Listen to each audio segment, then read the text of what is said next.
I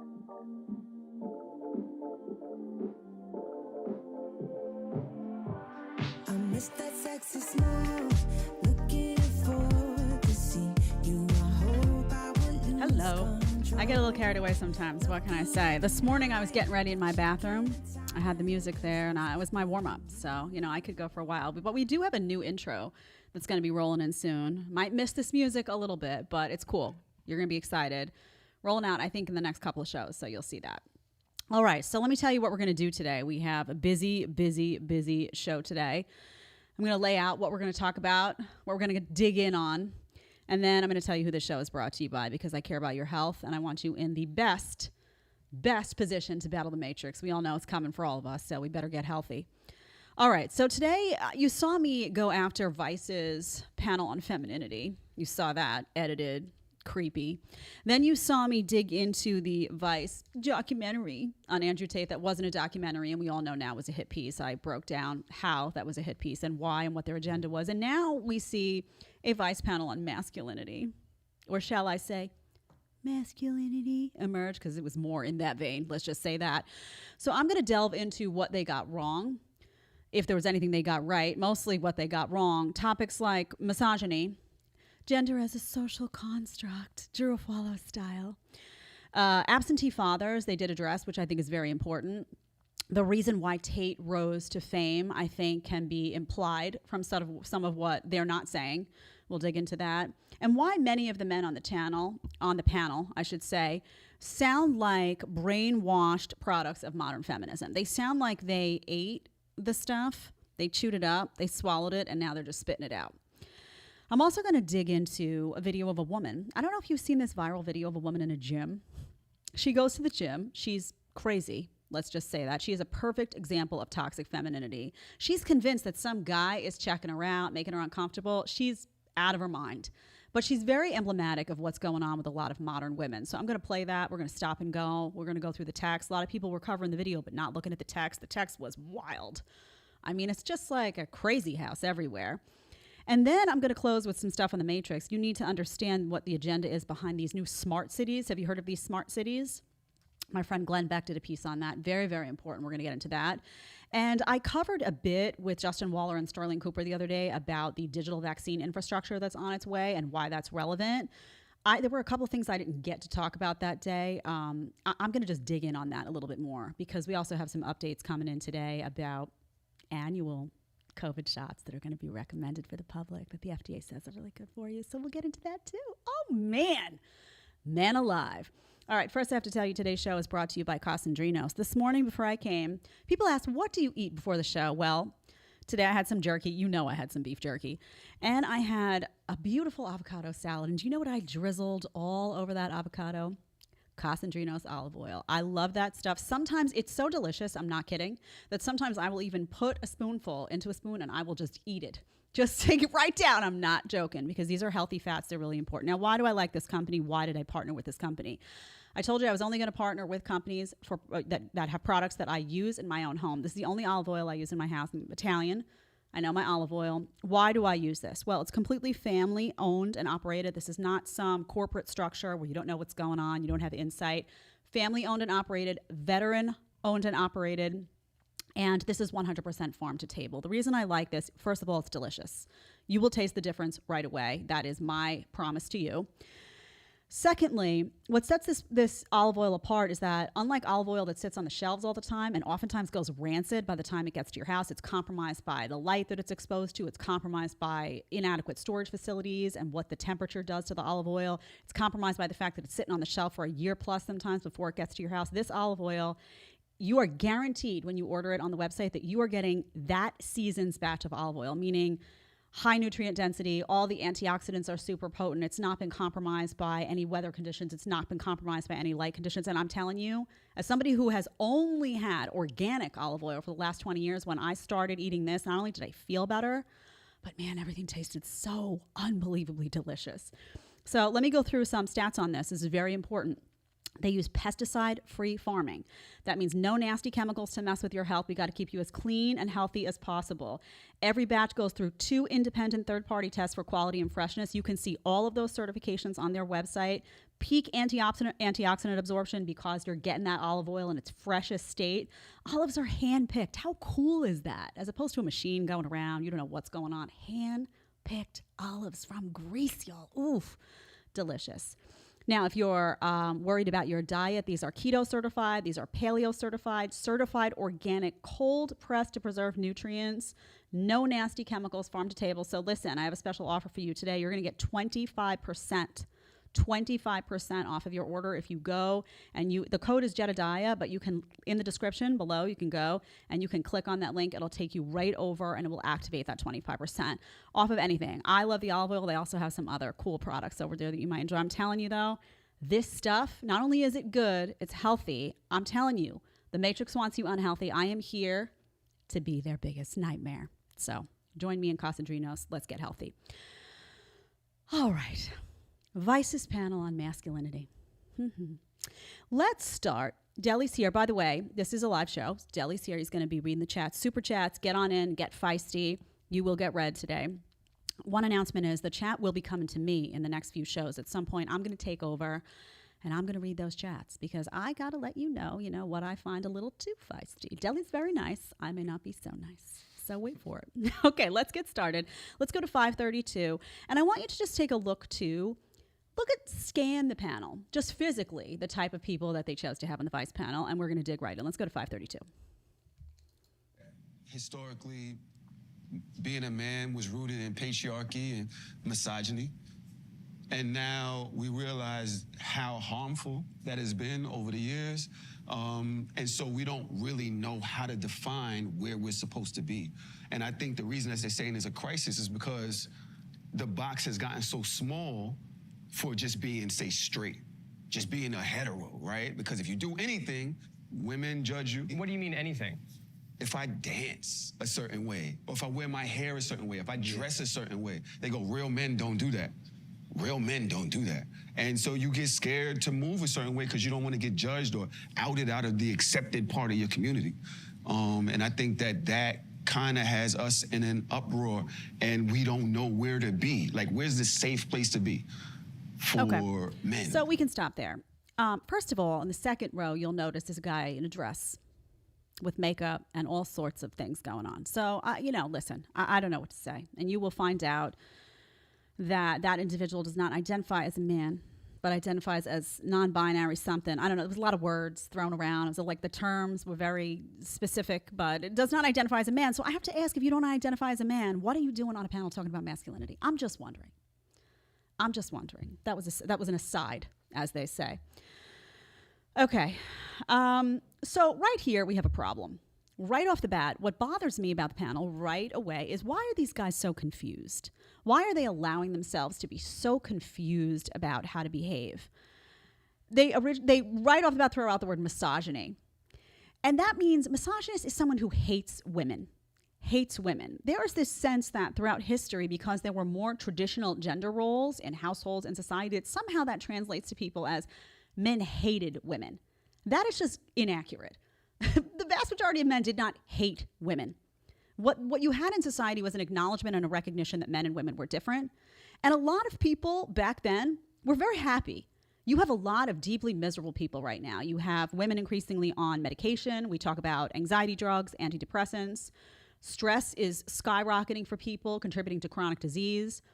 You have guys that are struggling in these, you have kids, by the way, that are struggling in households with 2 working parents, being pushed onto daycare. There are a lot of things going on in modern society that are not ideal.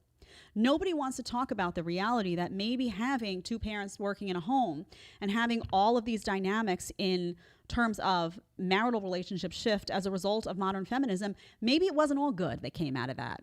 Because if you look back, you had a lot of people that were happy. People say, oh, well, they weren't really happy. They were subjugated. Nonsense. That is such a line of garbage. All women were not subjugated, okay? I have family members, women in my family. You go back, they stayed home, they took care of their kids. They were very happy. So this is a nonsensical talking point that's thrown out there all the time.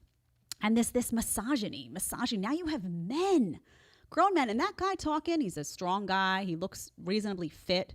He's out there just regurgitating these feminist talking points. Oh, men were misogynists and the patriarchy. And maybe it wasn't misogyny, doll. Maybe it was just that people had an appreciation for the differences between men and women in traditional gender roles.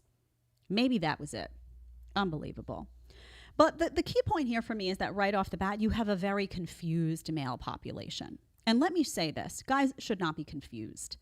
Guys also shouldn't be hyper consumed with how do I behave? What do I do?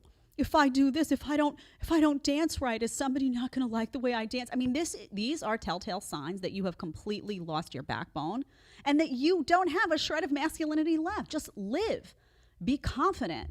Figure out your sense of direction. Become financially independent. Find your way, and you will attract individuals, women, who appreciate those things. But this lost in space, like, I don't know how to behave. The reason that you're lost is because you're waiting for the Drew Follows of the world. You're waiting for the next feminist publication. You're waiting for the next cable news or network TV story to tell you how to behave as a man. You are living based off of their cues. That's why you're lost. And guess what? If a man is lost and confused, he's not going to attract women. Women are going to sense that and be like, that guy's lost and confused. I don't need that. I need a rock. I'm not signing up for that. Then you get yourself into a cycle as a man of being lonely, of being depressed. All that stuff comes from that. So what you're doing, guys, is you're internalizing all of this garbage. Oh, I don't know how to dance. How about you have your confidence, you go out, you dance, and the second you put out a vibe that you don't care how it's received, you're going to have women wanting to dance with you left and right. If you're all worried about how a woman's going to receive every single thing you do, you're not going to have any women coming your way. They're going to be like, that's a coward over there. I'm going to pass. All right, let's go to 831. As someone who identifies as non-binary, how does this conversation strike you? Well, I think that it kind of becomes like irrelevant whether or not we attribute like having like a good ethical compass to being like masculine. Attributing that to like the gender constructs which we have made up, which are like somewhat pointless, like kind of just feed into needless roles that uphold the patriarchy without even knowing it. A lot of those things are just things that people should be doing because they're like morally right. Like if you're in a family, you should probably support your family. And I really don't think that it has to do with like your manhood. These characteristics that they're talking about are this individual who does not identify, I guess, as a man, I don't know what's going on there, to be perfectly honest. I see a lot of confusion, but regardless, does not identify as a man, is saying, again, that we need to remove these structures, right? Oh, if you're in a family, just support that family. And this is a representation, this individual is a representation of someone in society who wants to stop acknowledging that men and women are different. Stop acknowledging that men and women have strengths and weaknesses that are grossly different. Stop acknowledging that men and women bring different things to the table. And then you just have this subjective everything, right? Everything's subjective. Oh, it's not about masculinity. It's just about qualities of a person. It's not about, men versus women. It's about people. That's great, doll, but men and women are different. And when you look at a family structure, yes, men and women can absolutely and should absolutely support that family structure if that's their family.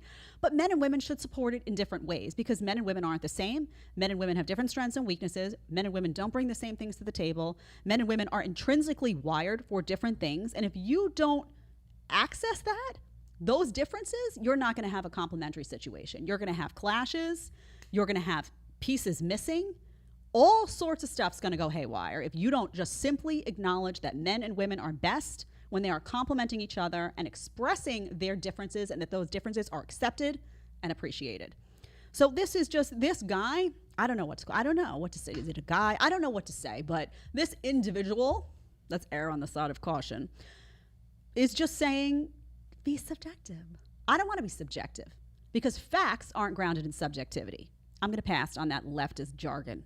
Okay, let's go to 1112. I didn't really have it there.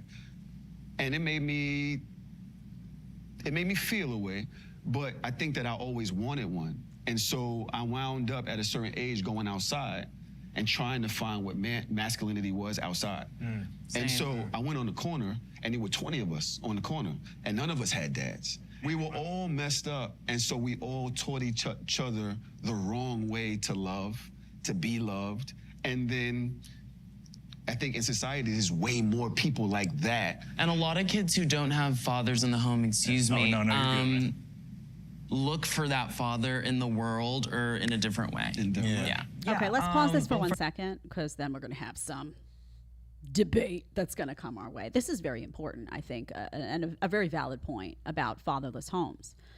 And I think it's interesting because what he's saying is that when you have boys growing up in fatherless homes, those boys will crave that masculine energy coming in, that advice, that presence, that guidance, and they will find it somewhere else. Now, maybe they go out and they find it on the streets, and that advice is corrupted in some way. That advice is unhelpful. This is why, by the way, you see people like an Andrew Tate rising to fame. Because there are guys who are growing up in fatherless homes. There are guys that are seeking a strong masculine influence, someone who can guide them to a better place. And here's this guy, Andrew Tate, Tristan Tate, stepping up and filling a void that does exist in men's lives. So that is absolutely true. And what is that guy saying? Get to the gym, work out, get those endorphins running. Don't allow yourself to get depressed. You are in control of your emotions. You can be in control of your life. All of that stuff can be incredibly powerful for men, and they know it. Men know that when they don't have a father in the home, they're reaching. They're reaching. And the importance of male figures out there who can fill that void by just providing positive guidance to become the master of your own destiny, so to speak, is incredibly important and incredibly powerful. Now let's hear Griffin respond. The same one? Yeah, you can keep playing that one. You're going to hear the response now. That's going to be... First, I think that attributing proper family values to a heterosexual couple with children is just not effective. I think that it's obviously a heteronormative take to be man and woman and then a child, and that's how you create a good family. And whether it's a single mother, single father, or a queer couple, I don't think that it's necessary to attribute men and women to certain roles in the household. I think that it's only due to nurture those gender norms that we follow. Male and female matters. This goes back to that conversation I had with Hunter Avalon the other day. These people, and it's typically, I would guarantee you, I don't know Griffin's politics, but I can take a good guess that Griffin is a leftist, at least to some degree, if not a large degree. But this is what they do. Again, it's not, for them, it's it's not about men. It's not about male roles. It's not about female roles. This is all just culturally and societally handed to people. Nothing is intrinsic. It's all about nurture. And it's just not true. It's just not true. So you're not allowed to say in 2023 that the best case scenario for a child is to have a mom and a dad in the home. That is the best case scenario. You're not allowed to say that a single mom will face challenges, financial and otherwise, and that if there is a single mom, let's say there's a family and the dad, heaven forbid, passes away in that family, it is our responsibility to say that there needs to be another male figure that steps up to provide that male role model for that child. And maybe it's an uncle, maybe it's a grandpa, maybe it's a friend of the family. Obviously, if there's a death in the family, that's not an ideal circumstance. But what we have now is a society that's idealizing broken homes. That's idealizing structures where there's a single mom or there's a single dad or there's not a mom and a dad in the home, and saying, oh, this is ideal because we're going to just break that glass ceiling. We're going to break the gender norms by being different. Well, congratulations. By being different, you've potentially created a big problem for that child, because children do best when there are male and female role models in the house. So if you're in an unconventional family, okay, you have to make up for that in some way, right? And it shouldn't be the norm. We shouldn't be encouraging single motherhood. We shouldn't be encouraging single dads. We shouldn't be saying, oh yeah, let's make that the goal. We shouldn't be telling boss babes, oh yeah, go through life and then just be a single mom. You don't need a man. First of all, you very much do need a man, and you know that deep down inside. And secondly, your child needs a dad. So don't be selfish about your decisions. And let's, as a society, stop idealizing these single mom homes, single dad homes, unconventional homes, when we know that a home with a mom and a dad has a very big positive impact on a child. We know that. We know it.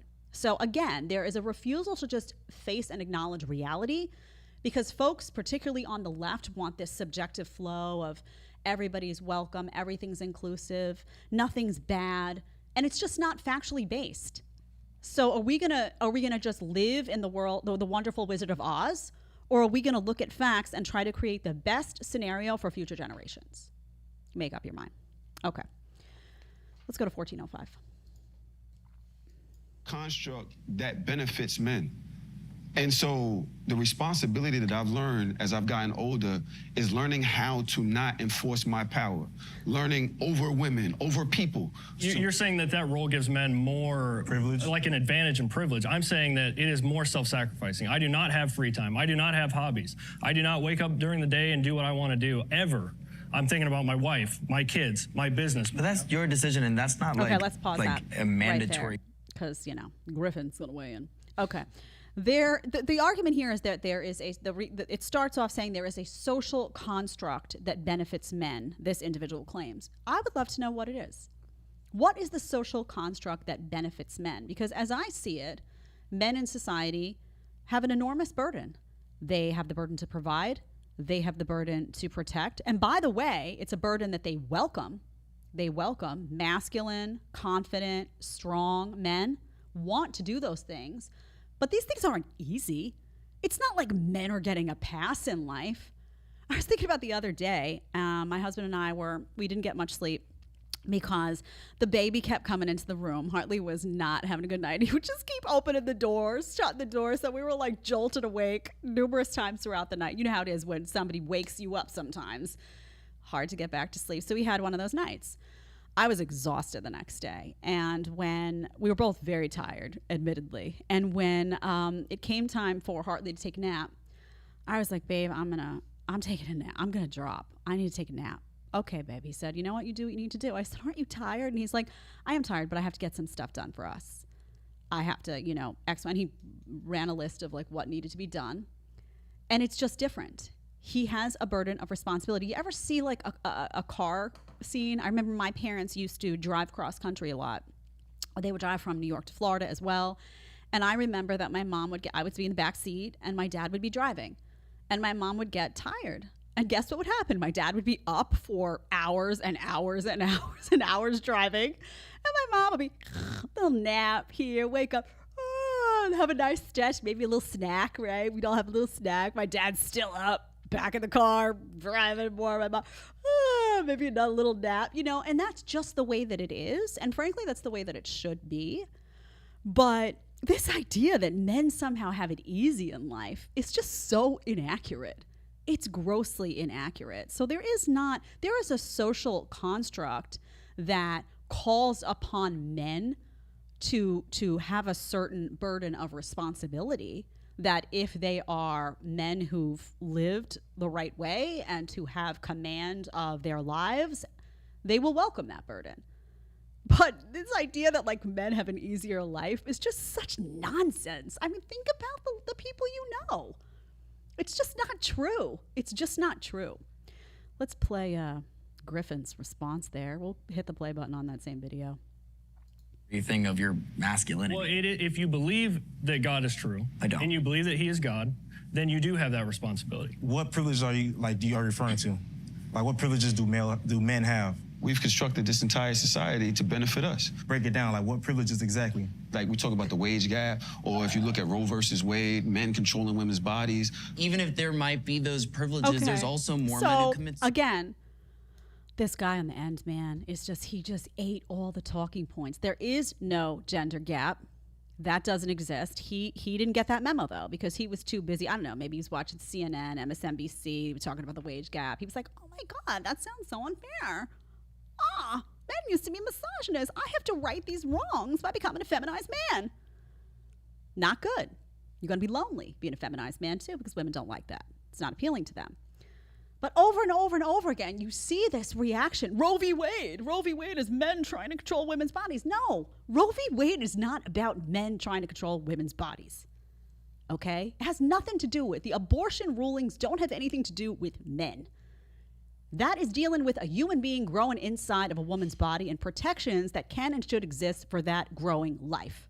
It's not about men. It's not about women. There's plenty of pro-life women out there. So stop trying to create this patriarchy all the time. I want to do like, where is Waldo? I'm like, where's the patriarchy?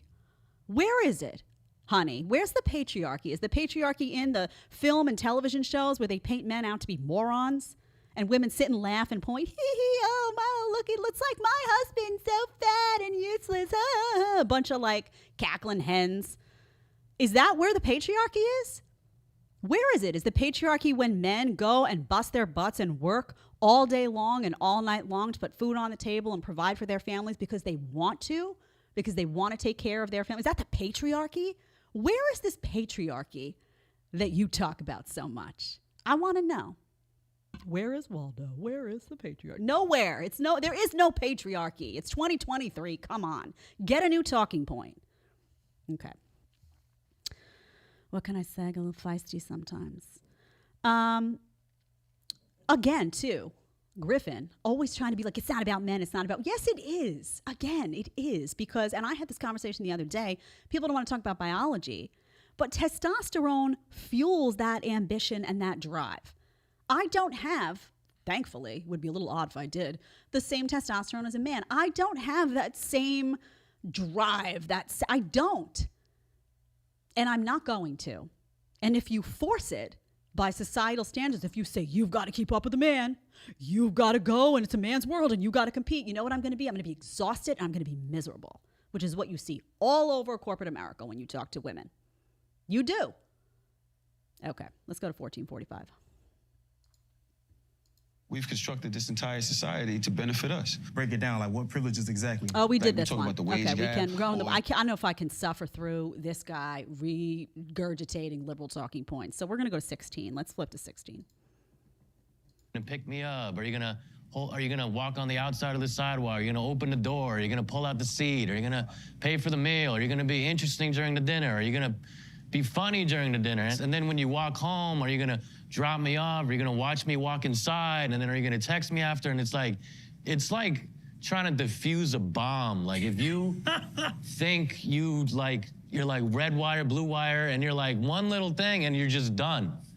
And it's like, I'm to the point where I'm like, I'm so tired of like paying $150 for a first date and then you just ghost me. And the next week I'm like hurting for cash. I'm like, I could have really used that $150. Like, why did I have to, you know what I'm saying? Like, the trade-off of like going on a date and as the man being like, oh, this sucks, I have to pay, or as the woman being like, oh, this sucks, I might get murdered, is like a pretty big, imbalance. I don't even know what to say.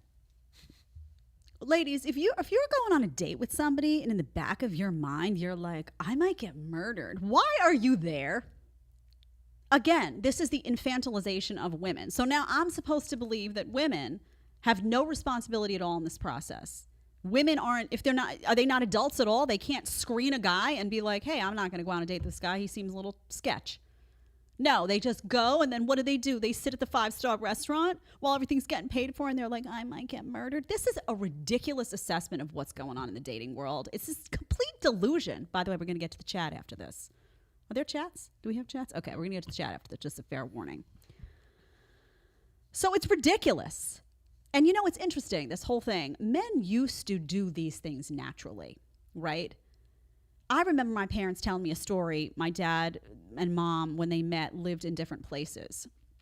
I think my dad was in Long Island, my mom was in Brooklyn, or it was some story, I don't know. And my dad used to get on the train and go all the way to my mom, pick her up, take her out to eat. They would go, get back on the train, bring her all the way back home.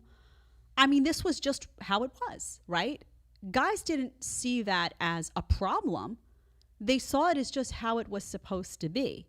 Now, things changed. Feminism drops a bomb on these guys. All of a sudden, they don't know whether they're supposed to be gentlemen or not. Sometimes you take a woman out, you're a gentleman, great. Sometimes she slaps you on the hand. Don't open the door for me, I can do it myself. Don't try to pay for me, I can pay myself. So the difference between then and now is back then you had guys being gentlemen, but the women appreciated that. They weren't slapping you on the wrist for being a gentleman. There was appreciation, which then fueled more gentlemanly behavior. Because guys knew what their role was and women knew what their role was in terms of this guy is supposed to protect me. I shouldn't be getting on a train alone at night. He should be coming with me. And the guy knew I shouldn't be letting her get on a train alone at night. I should be taking her home. But everybody was a willing participant and understood and appreciated that. Now you got men getting this all the time. So they're lost.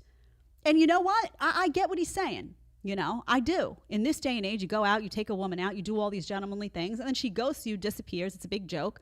And I always tell guys, do these things, but do it for women who are going to appreciate it. Don't go out on a first date and be at the 5-star restaurant and all the fancy stuff. No, you don't do that on a first date with a woman. You don't do that. And if she needs you to bring the fancy on the first date, she doesn't like you. She doesn't like you. If a girl really likes you, you could sit out in the middle of a field, look at the stars, and bring a something to drink. I don't know if you drink, a snack, whatever it is, and have a picnic. And that will be her best day that month, that year, in a long time. So the girls that need the fancy on date one, you're already off to a bad start. No, you can sense that stuff too. And don't spend your money on people that don't have the character to appreciate that. That's why you got guys feeling resentful. That's what he's saying. He's resentful because it's not even appreciated. That's the way of the world. Okay, let's check in with the chat. Okay, we have about 2 super chats. One is from Jen. Jen said the favorite advice she ever got from her pop is just to square away. And the last one we got from Jay Blaze. He said, purpose should be a man's top priority. Doesn't mean his family isn't one.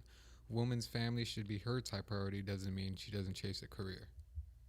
Yeah, every house is going to look different, right? But underlying all of the crazy is just the refusal to acknowledge that men are men and women are women, and they're different. It's just a reality. Okay. By the way, hit that subscribe button.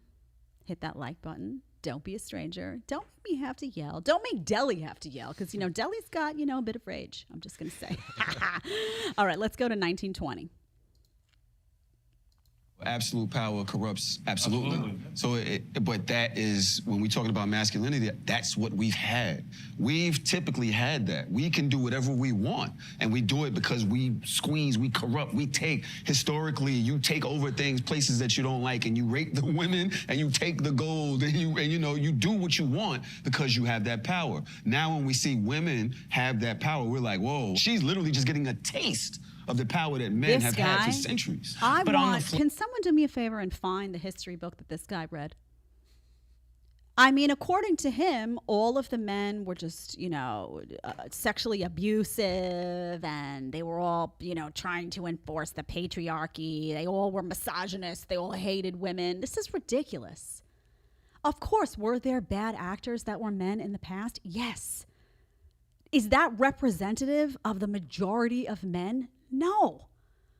This is so utterly ridiculous, but he is such a perfect manifestation of like a walking feminist talking point in a male body. Over and over and over again. What about all the guys that went and died in war? Did he miss that chapter in the history book? What about all that? I mean, it's just such a distorted sense of what men have contributed and just such a horrible view of men. This is what happens when men eat, swallow, and regurgitate feminism. You're seeing it in the flesh. Okay, 1948. Flip side of this perspective of dating, of like the poor guy who goes on these dates and gets ghosted, and it's a struggle to date. On the other side of that is men have more sex, men cheat more, they have more affairs. So if I'm a woman and I'm looking for a guy, I Let's would just be pause really it right there. So I don't know. Maybe he's been very lucky in life. More power to him. But there is an epidemic of sexless men. There are so many men that aren't having any sex at all. They're not getting swipes. They're not getting any of that attention. So this idea that there's just men out there and they're all just, getting sex whenever they want it and getting attention whenever they want, that is false. That is not happening. That is in the land of make-believe. That's just not a reality. There's a rising number of young male virgins who are virgins not by choice. And technology plays a role in that. a very big role actually, because technology has enabled women to get a ton of attention from men. And at the same time, technology has made it really hard for men. It has made it really, really hard for guys. First of all, their interpersonal skills are suffering. Guys used to be the ones that had to go over to you. And by the way, guys still are the ones that need to come over to you and start those conversations and ask you out and have the gutsiness and have, you know, some degree of confidence to do that. And now because they're all stuck inside phones, they're not even working out those muscles. So there's that deficit going on. And then there's the fact that women at the click of a button can have attention from hundreds of people on the internet like that. So they have this sense of like, well, I can get anyone I want. So now, you know, I want like an 8. Before, maybe I would have given that 6, you know, a second, but I have all these 8s in my Instagram wanting to get attention because I posted a bikini picture. So too bad for you. That's just what's happening. Okay. Let's go to 2304. We got to go to work, and like if we're caught complaining about it, we're like admitting weakness. It's like, you're not a man. How does that feel? It doesn't feel great, but that doesn't stop me from doing what I need to do. If you talk about a little bit of pressure that goes with it, yeah, there's a little bit of pressure. If you can withstand it, you become a successful man. But what does that have to do with being a man? Like, surely like a woman can do all those things, so why even attribute it to your gender? That's a good point, but I think also, if you're talking in terms of biological differences, generally, men are more logical, right? More reasoning, more... So if you notice here, what's There's interesting is that Griffin has a hard time, Griffin is wearing the dress, has a hard time understanding that there are differences between men and women, and has a hard time understanding. Now, and it's interesting, everybody always says, well, point me to the study that says that. And you know what I say to that sometimes? The study is called life. Look around, you've been alive. I've been alive for 43 years. I can tell you without a shadow of a doubt that women are more emotional and men are more logical, practical. Does that mean every single person is going to fit into that paradigm? No. Does that mean that the vast majority of people will? Yes. I'm very comfortable making that assessment without citing a study because I've been alive, and sometimes the study is called having your eyes and ears open and living. Okay? This is not rocket science. So the guy in the front who's saying, if you complain, it is a sign of weakness. But you know, you pull yourself up by your bootstraps and you achieve, and that makes men feel good is on the money on that. We'll get into the complaining in a second. Let's go to 2722, an important point about brotherhood. I agree with you on the fact about that pressure is causing. I think it's more the lack of support and guidance for a lot of guys. Like they don't know where to turn. Like a lot of guys, you know, suicide I think is like when you lose hope, right? So they just don't have hope. What about not wanting to go get it? Because there's places to be, there's people to go. You can go to church. I mean, you can go to therapy. As There's much as places you to say go. that, but I don't feel like, you know, when you say guys don't want to express weakness, I think taking that step is hard for a lot of men. So it is hard. It is hard. And I think that, again, this is the vacuum. This is the vacuum that exists for men, which is fuels why the Tates have the following that they do, why something like the War Room or something like the idea of brotherhood, or there are multiple guys now that are doing these getaways where guys go and they work out and they, you know, I see them like climbing mountains and carrying big stuff and testing their endurance, and they're doing it together for a reason, because guys can push other guys in a way that women can't push guys. Why? Because women have a softness to us. And I cite this story a lot when my husband's like, you know, if he gets up and I know he's had a long day, I'm inclined to be like, babe, it's okay. Why don't you just hang out? Why don't you just, you know, I'm thinking like a woman. I would need that rest. And I'm like, you know, why don't you just, you know, and he's like, I'm good. I'm going to run. I'm going to go to the gym. But, you know, what's needed in those moments is man to man, right? And that's where he gets that from a guy he'll get on the phone with and will be like, get your ass down to the gym. You know, you're going to feel better. You know, whatever that message is, I don't know. But I can't provide that for him. I can provide other things for him, but that's where brotherhood comes into play here. And that's what men are missing. And they're not going to get that. They're not going to get that from a one-on-one therapy session. What they're looking for is a group of guys who can remind you of your strength, encourage you to combat your weaknesses, encourage you to be strong when you feel tired and weak, help you to problem solve and figure out how to become that problem solver, All of that stuff is integral. And I think men can do that for each other in a way that women can't do for men. In the same way that women sometimes can do things for each other. This is why you have female friends. And again, men and women are different. It's underlying everything. Let's go to 2819. I did finally go to therapy and get the demons out that I needed to get out. It took me meeting a woman who actually made me want to love myself. You found a woman who gave you peace and changed you a lot. Well, great if a man is dating a woman and she doesn't like that he's not masculine enough, it's kind of like, to me, I feel like too bad for him. He should go find someone else. That's part of the dating scene. Everyone has things that they like and things that they don't like. I feel like your preference So let me is your say, preference, but at like some point, I think the just find somebody else stuff, I can tell that's a young man. That is a product of this younger generation that is very bothersome, because that's not how relationships work. That's not how they should work. It can't just be always that you have one foot out the door, there's a sea of options, and it's just somebody's not giving you what you need, so, just find somebody else. That's counterproductive and hazardous to you. There are times in a relationship where you're going to need to sit down and you're going to need to step it up. And let me speak as, for looking at it like what a man should do. There are times when a man is going to need to look at that relationship, and if, their wife says something to them, they're going to be inspired by the love they have for that woman to bring more to the table, to step it up. They're going to say, this woman deserves X, Y, and Z. Maybe I have been a little this, I have been a little that. And that goes both ways, by the way. Then the woman will be inspired to step up for the man in other ways. That's what creates longevity in a relationship. It can't just be like, you don't want to be masculine for me? Okay, well, I'm going to go find somebody else. Like, that is an extremely post-millennial way of thinking. And it's because of technology. It's because all of these people feel like you have the world at your fingertips. Everyone's still got the ex-boyfriend they can stalk on Facebook. You know what this one's doing. You know what the girl you hooked up with 5 months ago is doing. You know when she gets single, her status changes. This is all heavily dysfunctional stuff that happens now. It used to be that your past stayed your past.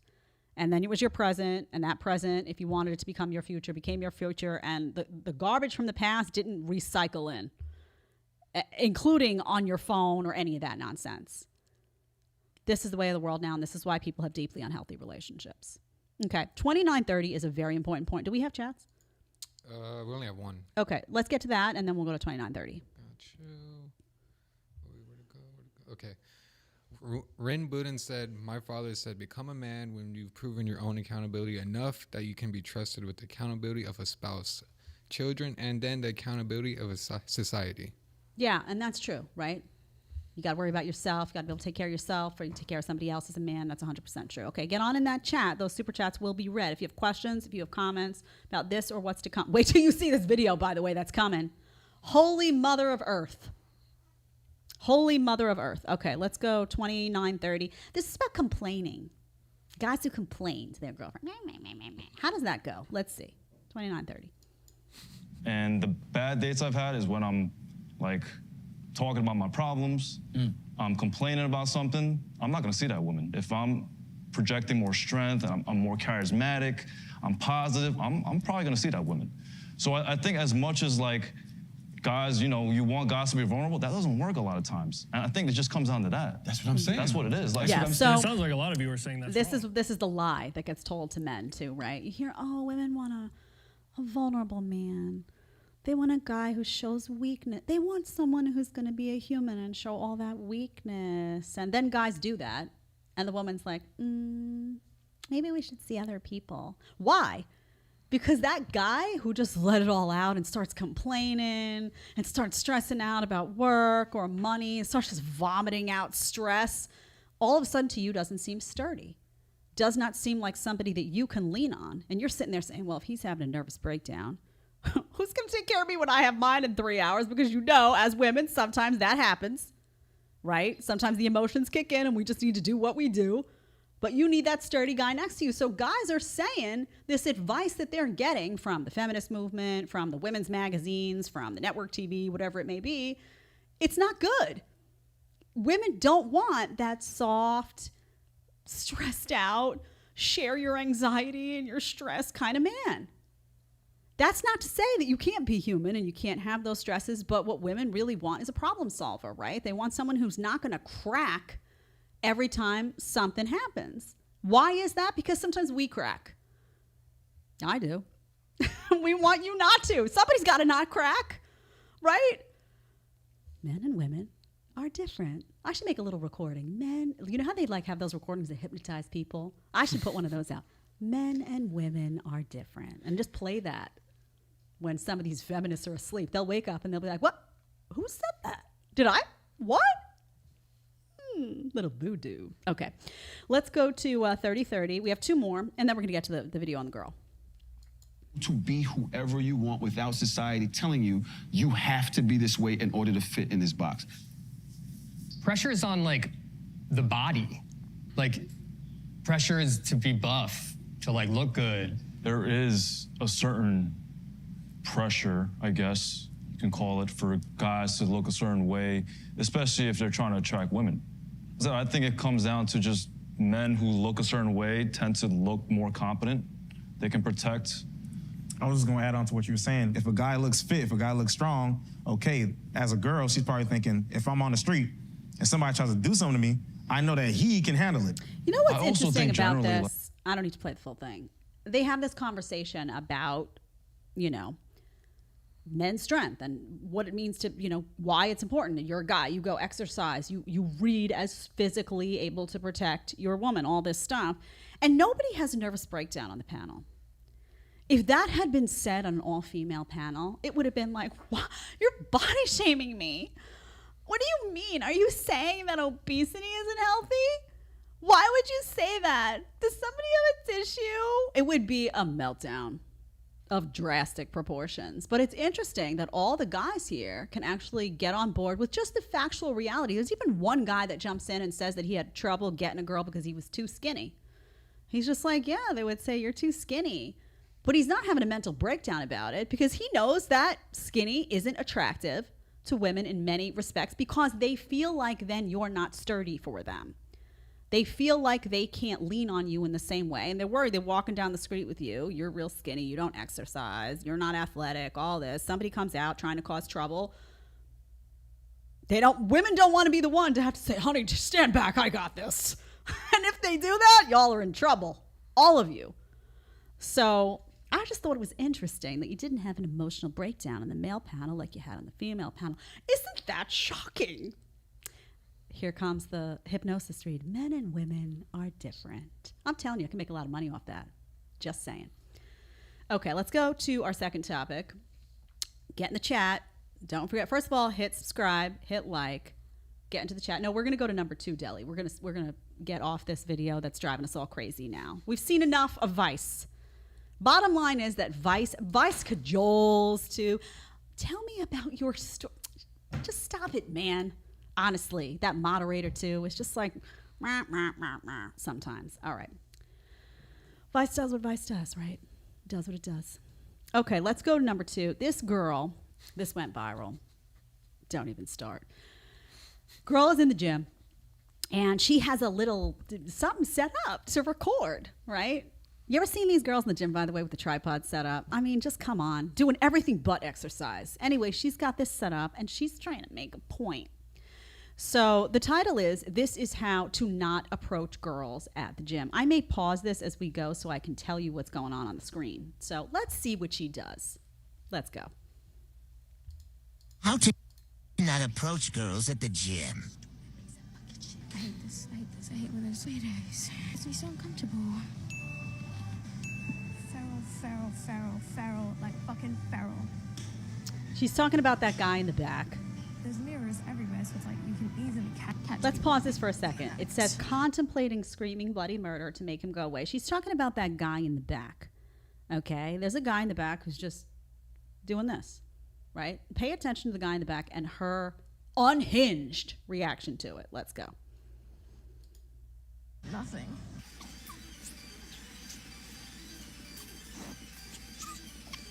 Okay, we're gonna move on to the 35s now. I want you to watch very carefully.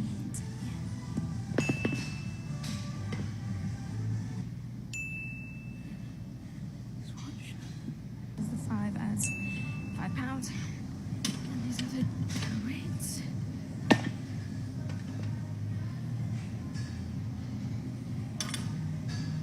Excuse me? You don't have to do that. It's okay. No, it's okay. I got it. Thank you, though.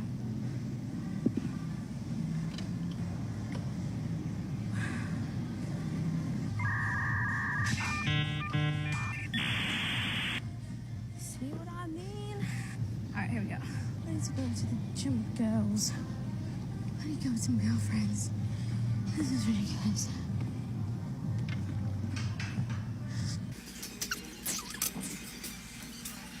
I gotta be careful. I gotta be fucking careful. Can't be too fucking. What part of me working out by myself looks like I'm a fucking damsel in distress? I'm not.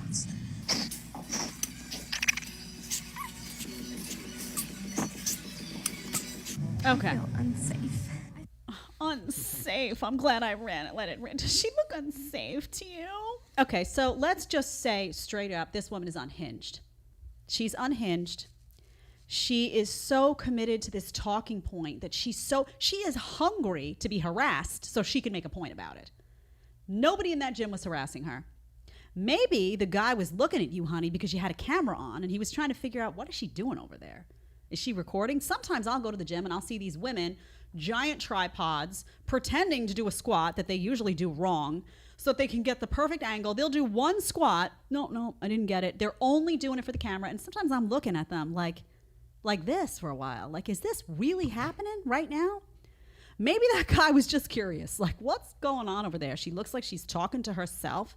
Maybe he was thinking, hey, I'm in the gym with a psycho. Look at that psycho over there. Does she need help? Is there something wrong? Should I call someone? Is there something, maybe she needs help? What's going on? Or let's say he was even just checking her out for a minute. Oh no. Oh my God, someone fan me off. This is just terrible. Give me a break, honey.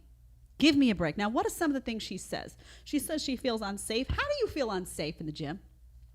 Honey, let me ask you something. If you felt so unsafe, why didn't you leave?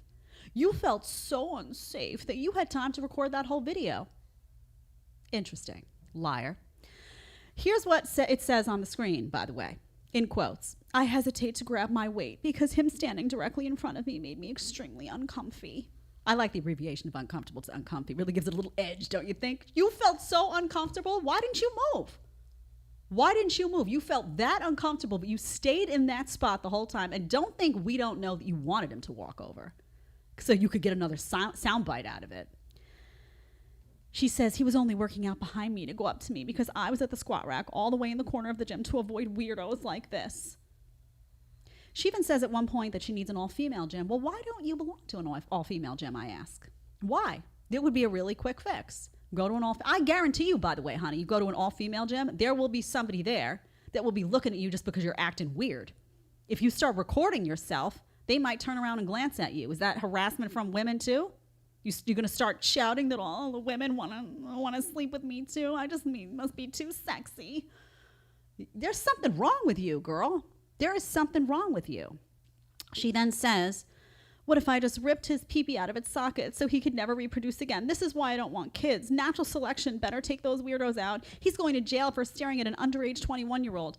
This is a psychotic woman that has been brainwashed by feminists to somehow now think that because a guy glances your way, he's somehow harassing you or going to assault you or going to damage you or even interested in you.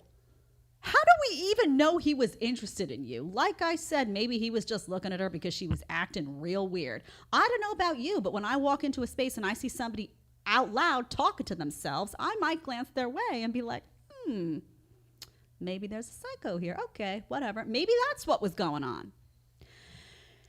What I love is the part where he comes over to help her with the weight. And she's like, she suddenly gets nice. Oh, no. It's okay. I'm really fine. I really need it. What is the problem with that? Maybe he saw you were struggling with that weight. And he was just like, hey, let me help you out. And I can't do that. This is what I'm talking about. This is the slap on the wrist. This is why men don't want to be gentlemen anymore.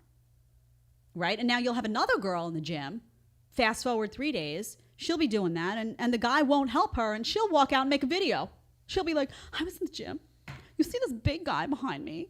I was trying to lift a really heavy weight, and he didn't even offer to help me.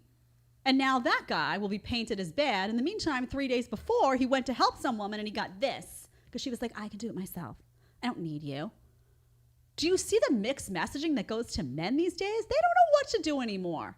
Here's what I say to men. Stop worrying about what women do or don't want you to do. You do the right thing. You do the right thing. I'm going to teach my son, you open doors. You open those doors, and if somebody gets offended because you opened a door, you smile and you politely open that door for the next woman. You don't change your behavior based off some psycho in a gym like this. This is what toxic femininity looks like. We all talk about toxic masculinity and all that. Well, let's talk about toxic femininity. What is that? Well, that is this. That is this woman in a gym who wants to paint some guy standing behind her as somebody who wants to do harm to her or who's harassing her just because the guy is looking her way every now and then. She's completely victimizing herself when there's no crime and there's no problem here. And she wants to be able to claim that victimization when it suits her, right? So she wants to, in the same breath, say, I feel unsafe, I feel unsafe. And then when he comes over and he says, hey, do you need some help with that weight? I don't need you. I'm a big, strong woman. What do you think? Honey, make up your mind. You're just looking for attention. You are just looking for attention. Toxic femininity is attention-seeking women. That's what it is. And they will paint a narrative that fits them in the moment, and they will drop that narrative the second it doesn't fit them. If you think this woman was scared, I have a bridge to sell you. There's a little pot of gold at the end and a little leprechaun there, too. Okay. The best is at the end, too. She says, adjusting my shorts because I think I'm the problem and blaming myself because of the deep-rooted misogyny I was brought up with. If you go into a gym, by the way, half naked, and people look at you, man, woman, or child, or dog for that matter, maybe you're walking around half naked and that's what happens. So, if a woman walks in, I'm not attracted to women. If a woman walks into my gym and she's half naked, I go, wow, what is she doing here? Am I in a gym? Did I accidentally step onto a street corner I wasn't supposed to? Like, that happens, right? And you've seen them. Don't even try to tell me that women who wear skimpy clothes in gyms aren't looking for attention. Give me a break. Give me a break. You know the type, right? They put on the makeup, the hair's all done, it's like matching outfits, skin tight, the boobs are coming out, the butt cheeks are coming out. Now they've got the leggings that scrunch in all the certain spots to accentuate the butt. And if you happen to look their way, they're like, oh, I feel unsafe. You know what? Go act out that scene for somebody else. That was a poor, not Oscar-worthy performance right there. You're looking for attention, you got attention, and now you get to play victim and complain about the attention. Go to an all-women's gym. You don't see them at an all-women's gym. No, what would be the point? They wouldn't get to strut around and get all the attention and then go home with a story, right? Then they call their friend. They're like, oh my God, it's like you can't even work out anymore. You can't even work out anymore. It's like everybody stares. It's just like guys are so lame. Meantime, there she is doing the squats, bending over, boobies out. And every time somebody looks her way, she's like, It's all a trap. It's all a trap. Toxic femininity. Let's start using that word, make the feminists mad. They'll be like, please. Okay. We have chats? Yeah, but you want to know something funny about this girl? Yeah. She has an OnlyFans. Shocking!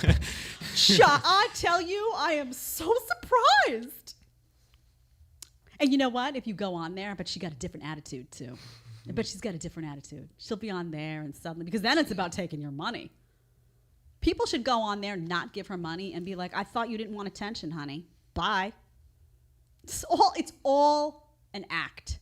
Drama queens. I can't stand a female drama queen. I really can. All right, we have chats? Yeah, we have one Let's chat. do the chat, and then we're going to go to the WEF because you won't believe this. Yeah, we have a chat from Jen. She said, Jed is like Roe v. Wade versus the draft. Pick your poison because we're off the hook on one of them. I didn't have to sign up for conscription, neither did you. Unbelievable. Thank you all for listening today to all this. This is crazy what's going on. This is crazy what's going on. Okay. I got to get to some Matrix stuff because they're coming for you, and this is really important. You like meat? You like dairy? You like having more than 2,500 calories a day? Maybe you like to buy more than 3 items of clothing a year? Do any of you own a car? Maybe you'd like to keep it? Oh, well, that's going to be a problem for you with the WEF agenda. All right, Deli, we're going to go to, you see that tweet? It's number 3. Yeah. It's from Glenn Beck. Yeah. Okay, we're going to play that. I'll tell you when to stop. Let's play it. And the World Economic Forum calls them smart cities, which seems great. Progressive urban designers, like the UK headquartered ARUP group, they have their own section on the WEF website. They're gaming what smart cities might look like. It's kind of exciting. Well, what would life be like in these cities? Well, here you go. Their plan for 2030, your family will eat 0 amounts of meat and 0 amounts of dairy. Each person will be restricted to 2,500 calories a day. What? Each family member will only receive 3 new items of clothing per year. This is on the World Economic site. There will be 0 privately owned vehicles. This article on the website actually quotes Klaus Schwab and his references in the 4th Industrial Revolution. They talk about utilizing technologies like 5G, quantum computing, artificial intelligence for, quote, reshaping the built environment. Okay, so this is Glenn, by the way. By the way, props to Glenn. Glenn has been talking about this stuff and what the global elites want to do for a very long time. People called him nuts when he first started talking about this. They were like, conspiracy theorist Glenn Beck. Now they're all like, when are these people coming for my car? So let me just lay some of this out for you, because people in the red pill political space have been talking about this for a long time. Sterling Cooper, by the way, is very plugged into this stuff. Go follow him on Twitter, you'll see that. Andrew Tate is very plugged into this stuff. That's why he was tackling the climate agenda, because this is how it's going to come down the pike. I want to just warn you. The first step of any takeover of your freedom is that they monitor you. They don't tell you what to do.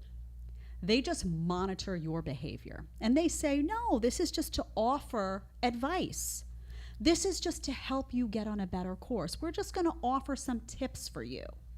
Once you bite that little nugget, chew it up and swallow it, and you're like, oh yeah, the government, the global elitists are looking out for me. They've got you in. Because what that then turns into, it goes from monitoring and giving you advice to now mandating. Now suddenly your behavior, they make some recommendations and you decide not to follow them. Whatever it may be, driving less because your carbon emissions are too high, eating less meat because that affects the environment negatively, so they claim. Whatever it may be, now you're not following the tips, so now they have to enforce those rules. And because everything is digital and you are wired into some digital framework, they can easily cut off this or that. Or they can punish you by saying, okay, you're registered here and your face is here, and when you check into this counter, you pop up and we see, a register of everything you purchased. So now we're just gonna not let you buy that stuff. So when you go to buy X amount of meat, we're gonna cut you off. Because we tried to be nice. We tried to get you to listen, it just didn't work. Kind of like how we tried to get you to get the experimental injection, but you didn't want it, so now you're forced, and if you don't get it, you're gonna lose your job. That whole trajectory that you just saw play out over the last 2 years is coming, only it's coming in mega version. Whatever you think you just lived is gonna blow up. It's gonna blow up.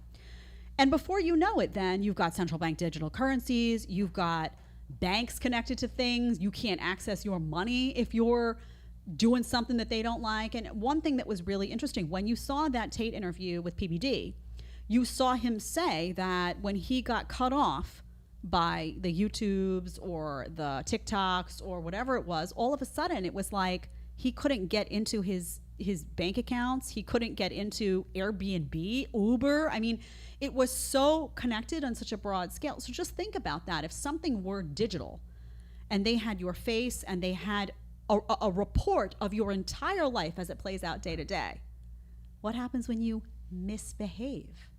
That's the warning sign that's being shouted by people like Glenn and being shouted by people like me.